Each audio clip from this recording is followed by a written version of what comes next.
এদেশের তাওহীদি জনতা সব গুড়িয়ে দিতে বাধ্য হবে, ঠিক কিনা জোরে বলেন? প্রয়োজনে স্বৈরাচারের যে হালত হয়েছে আপনাদেরও হয়তো সেই রাস্তায়ও যাওয়া লাগতে পারে। আমরা চাই না আপনারা সেই রাস্তায় যান।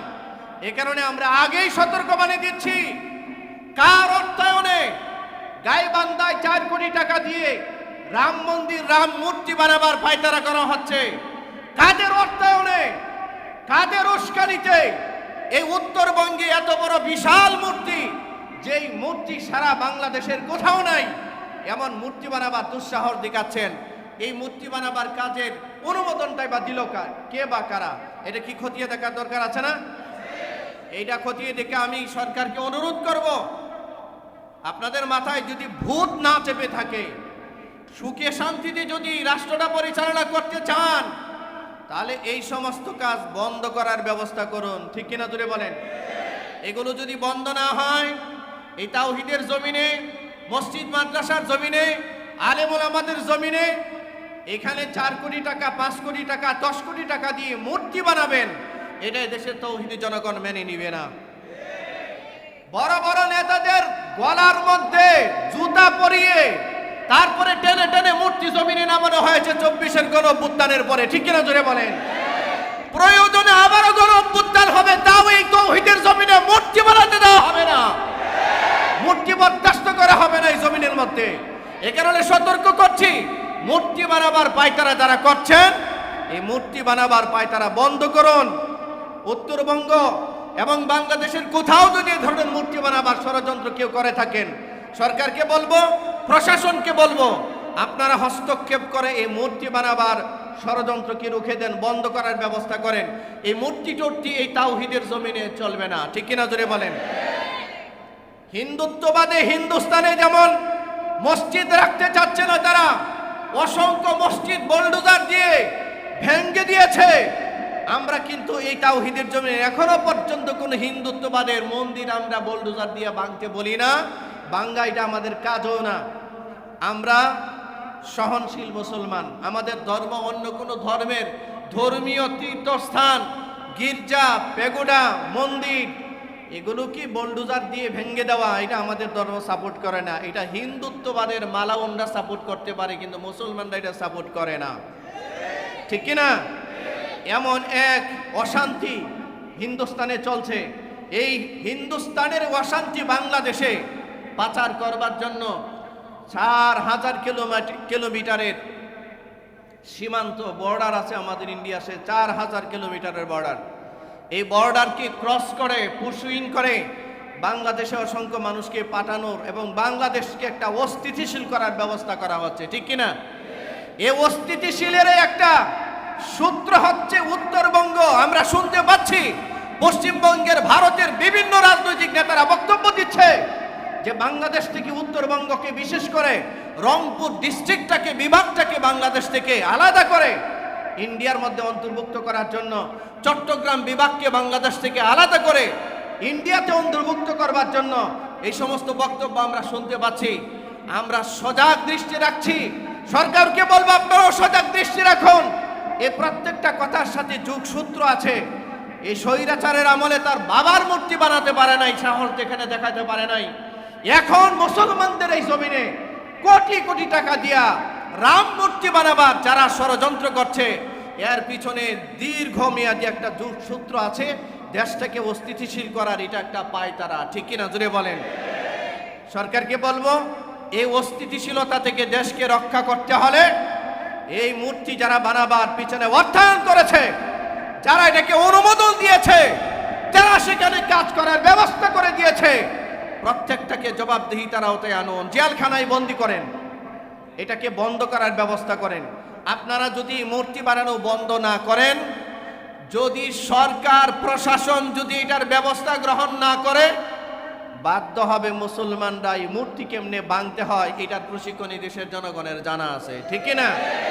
জনগণকে সেদিকে উদ্বুদ্ধ করবেন না, আপনাদের কাজ আপনারাই করেন। আমরা এটাই প্রার্থনা করি। এটা 2 নম্বর ইস্যু আজকের। 3 নম্বর ইস্যু হলো, গতকালকে আমি শুনলাম, দেখলাম, এটা ইন্টারিম সরকার, অন্তর্বর্তী সরকার ক্ষমতায় থাকা অবস্থায় বাংলাদেশের প্রাথমিক বিদ্যালয়গুলোতে নাচ গান নৃত্যকলার চারুকলার বাচ্চাদেরকে প্রাইমারি স্কুলের বাচ্চাদেরকে যেন নাচ গান শেখানো যায়, এই জন্য নাচের শিক্ষক নিয়োগ দিবে বলে ইন্টারিম সরকারের সময়, এই কি বলে এটা অন্তর্বর্তীকালীন সরকারের সময় এমন একটা আইন পাশ করার পায়তারা তারা করেছিল। এদেশের তাওহিদি জনতা, এদেশের মুমিন মুসলমানরা সজাগ হওয়ার কারণে এটা থেকে তারা বিরত হতে বাধ্য হয়েছিল। মনে আছে আপনাদের? এখন নতুন করে শুনছি এই বিএনপি সরকার ক্ষমতায় আসার পরে নতুন করে আবার এই প্রাথমিক শিক্ষা ব্যবস্থাপনায় প্রাথমিক বিদ্যালয়ে বাচ্চাদেরকে কিভাবে নাচ শেখানো যাবে, ডান্স শেখানো যাবে, গান শেখানো যাবে, শিল্প চর্চার নামে, চারুকলা চর্চার নামে আধিপত্যবাদীর হিন্দুত্ববাদীর অপসংস্কৃতি প্রাথমিক বিদ্যালয়ে বাচ্চাদেরকে শিখাবার পায়তারা করার জন্য প্রায় ৬৪,০০০ গানের শিক্ষক, শিল্পকলার নাচানাচির শিক্ষক প্রাথমিক বিদ্যালয়ে নিয়োগ দেওয়ার একটা ষড়যন্ত্র এই সরকারের শিক্ষা মন্ত্রণালয়ের গতকালকে আমাদের দেশের শিক্ষা প্রতিমন্ত্রী হিসাবে, শিক্ষামন্ত্রী তো এহসানুল হক মিলন সাহেব, এরপরে শিক্ষা প্রতিমন্ত্রী হিসেবে আর একটা লোক, এর নাম সম্ভবত ববি হাজ্জাজ, যে বাংলাদেশের শিক্ষা ব্যবস্থার সাথে তার কোনো সম্পর্ক নাই। পড়াশোনা করেছে ইংলিশ মিডিয়ামে, পড়াশোনা করেছে বিদেশে, ব্যারিস্টারি পড়াশোনা করেছে। এই দেশের জনগণের সাধারণ মানুষের বাচ্চা কাচ্চা প্রাইমারি স্কুলে পড়ে। আপনি কি আপনার বাচ্চাকে, যে বাচ্চাটাকে প্রাইমারি স্কুলে দিয়েছেন, এই বাচ্চাটাকে নাচ শিখতে দিয়েছেন? কথা বলেন না কেন? আপনার সন্তান যে বাচ্চাটাকে প্রাইমারি স্কুলে দিয়েছেন, ক্লাস 1, 2, 3, 4, 5-এ পড়ে, এই বাচ্চাকে কি আপনি নাচ শিখতে দিয়েছেন? এই বাচ্চাকে কি আপনি গান শিখতে দিয়েছেন? হিন্দুত্ববাদের এই সমস্ত অপসংস্কৃতি বাচ্চাকে শিক্ষা করার জন্য দিয়েছেন নাকি? তো নৃত্যকলার নামে, শিল্পকলার নামে, ডান্সের নামে এই যে অপসংস্কৃতি আমাদের বাচ্চাদের দিল দিমাগ দেহের মধ্যে ঢুকায় দেওয়ার পর পায়তারা করছে, এটা নতুন করে আবার মাথা চাড়া দিয়েছে।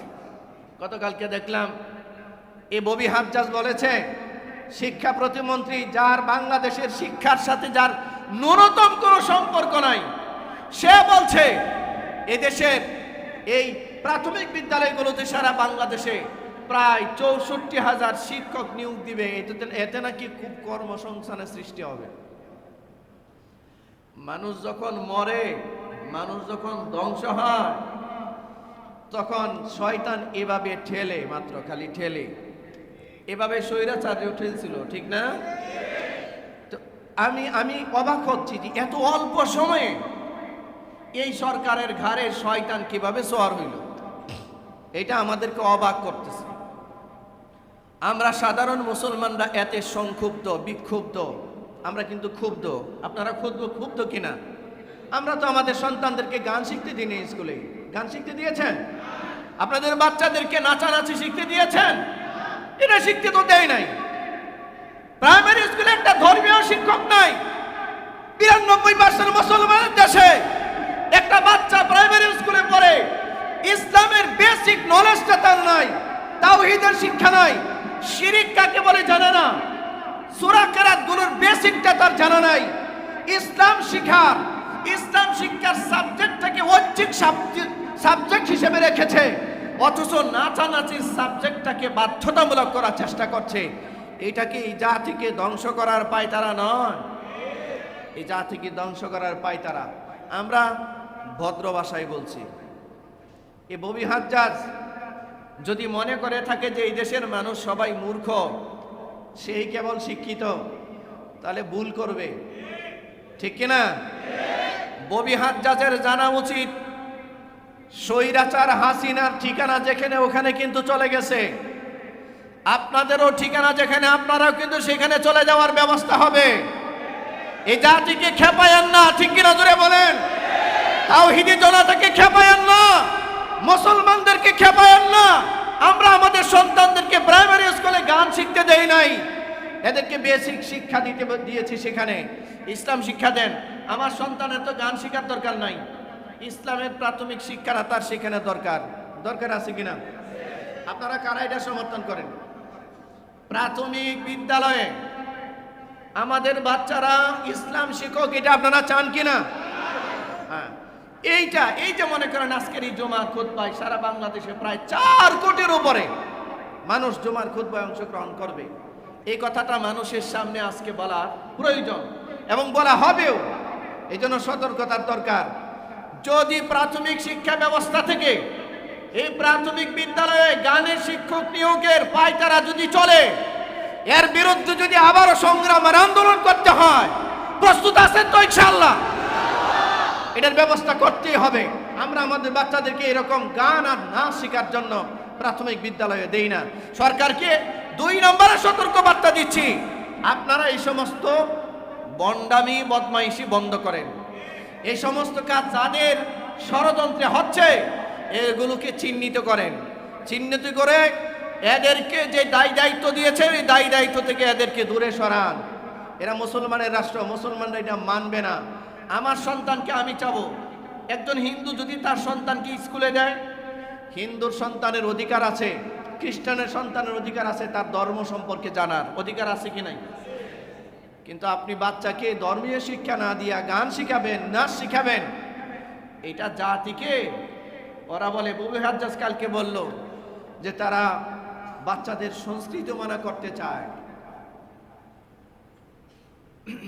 মিয়া, নিজের বাপের তো খবর রাখো না, নিজের বাপ কোথায় আছে জানো না, বাবার সাথে সম্পর্ক নাই। তোমাদের শিক্ষা ব্যবস্থা তো এরকম, বাবার সাথে সম্পর্ক থাকে না, মার সাথে সম্পর্ক থাকে না। এই শিল্পকলার নামে, নৃত্য শিখাবার নামে, অপসংস্কৃতি শিখাবার নামে পারিবারিক বন্ধন ধ্বংস করা হচ্ছে এই দেশে, ঠিক কিনা জোরে বলেন? আর মুসলমানদের শিক্ষা হচ্ছে এই বন্ধন মরণ পর্যন্ত অটুট থাকবে। মুসলমানদের, আমাদের মা বাবা আমাদের জীবদ্দশায় বৃদ্ধাশ্রমে যাবে, আমাদের মা বাবা এক রুমে পরে মরে থাকবে, এই জাতীয় শিক্ষা আমরা আমাদের বাচ্চাদেরকে দেই না, ঠিক কিনা? আমরা ওই শিক্ষা দেই যে মার চোখের দিকে তাকালে কবুল হজের সওয়াব হয়, বাবার চোখের দিকে তাকালে কবুল হজের সওয়াব হয়, মাকে বাবাকে একটু হাসালে আল্লাহকে হাসানো হয়, মার পায়ের নিচে সন্তানের জান্নাত বরাদ্দ রাখা হয়েছে। আমরা এই শিক্ষা দিই। আমরা আমাদের জান্নাতকে সারা জীবন আমাদের মাথার উপরে রাখি, আর তোমরা তোমাদের এই মানে সংস্কৃতি মানার নামে, সংস্কৃতি মানার শিক্ষার নামে তোমরা সচিব, উপসচিব, মন্ত্রী টন্ত্রী হয়ে তোমাদের মা বাবাকে বৃদ্ধাশ্রমে দিয়ে আসো, মা বাবার সাথে তোমাদের সম্পর্ক থাকে না। এইসব শিক্ষা আমরা চাই না এই দেশে, ঠিক কিনা? আল্লাহ আমাদেরকে বোঝার তৌফিক দিক, সরকারকেও বোঝার তৌফিক দিক। দেখেন 3টা ফেতনা নিয়ে কিন্তু